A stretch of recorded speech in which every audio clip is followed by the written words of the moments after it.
16 December ৭১-এ Pakistani হানাদার বাহিনীর বিরুদ্ধে রক্তক্ষয়ী যুদ্ধের মাধ্যমে এই দিনে বিজয় নিশ্চিত হয়েছিল বাংলাদেশের।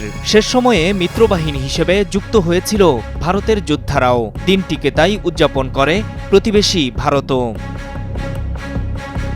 বিজয়ের এই দিনে দেশটির প্রধানমন্ত্রী নরেন্দ্র মোদী প্রতি বছরই বার্তা দেন, বীরত্ব গাথা তুলে ধরেন দেশটির সেনাদের, যারা ৭১-এর যুদ্ধে মিত্রবাহিনী হিসেবে লড়াইয়ে প্রাণ দিয়েছেন।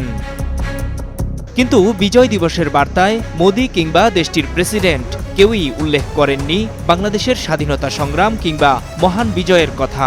তাদের বার্তায় স্থান পায়নি বাংলাদেশ তথা মুক্তিকামী মানুষের প্রসঙ্গও। 16 ডিসেম্বরে নরেন্দ্র মোদীর দেয়া বার্তাগুলো যাচাই করে দেখা গেছে কখনোই বাংলাদেশের কথা লিখতেন না ভারতের সরকার প্রধান। এটি 2015 সালে দেয়া নরেন্দ্র মোদীর টুইট বার্তা। 20 শব্দে লেখা এই পোস্টে তিনি ভারতীয় সেনাবাহিনীর বীরত্ব গাথা তুলে ধরলেও বাংলাদেশ কিংবা মুক্তিযুদ্ধের কথা উল্লেখ করেননি। এ পোস্টে তিনি লিখেছেন, বিজয় দিবসে আমরা আমাদের সশস্ত্র বাহিনীর সাহস ও অদম্য মনোবলকে স্যালুট জানাই। ভারতের প্রতি তাদের সেবা অতুলনীয়। পরের বছরও একইভাবে তিনি বিজয় দিবসে পোস্ট করেছিলেন। এখানেও ছিল না বাংলাদেশ কিংবা বাংলাদেশের বিজয় সংক্রান্ত একটি শব্দও। 2017 সালের পোস্টে মোদী উল্লেখ করেন, বিজয় দিবসে 1971 সালে যারা যুদ্ধ করেছিলেন, যারা আমাদের জাতিকে নিষ্ঠার সাথে রক্ষা করেছিলেন, তাদের সকলের অদম্য সাহসকে স্যালুট জানাই। প্রতিটি ভারতীয় তাদের বীরত্ব ও সেবার জন্য গর্বিত।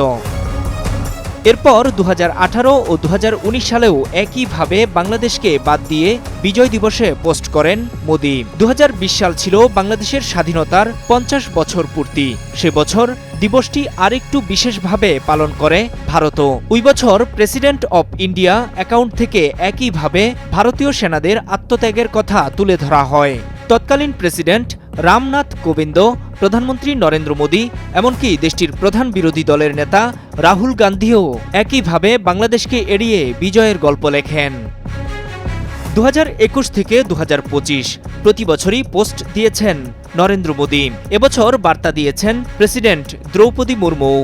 এছাড়া বিভিন্ন বছর পোস্ট করেছেন দেশটির প্রতিরক্ষা মন্ত্রী ও স্বরাষ্ট্রমন্ত্রীও। কিন্তু তাদের কারও বার্তাতেই বাংলাদেশ কিংবা মুক্তিযুদ্ধ নিয়ে একটি শব্দও মেলেনি। শুধু তাই নয়, এবছর ও আগে দেয়া রাহুল গান্ধীর পোস্টেও ছিল না বাংলাদেশের নামগন্ধ।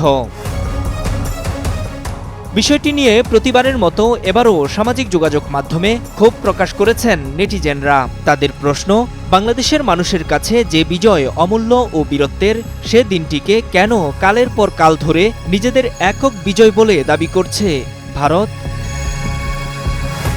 নূর মোহাম্মদ, স্টার নিউজ।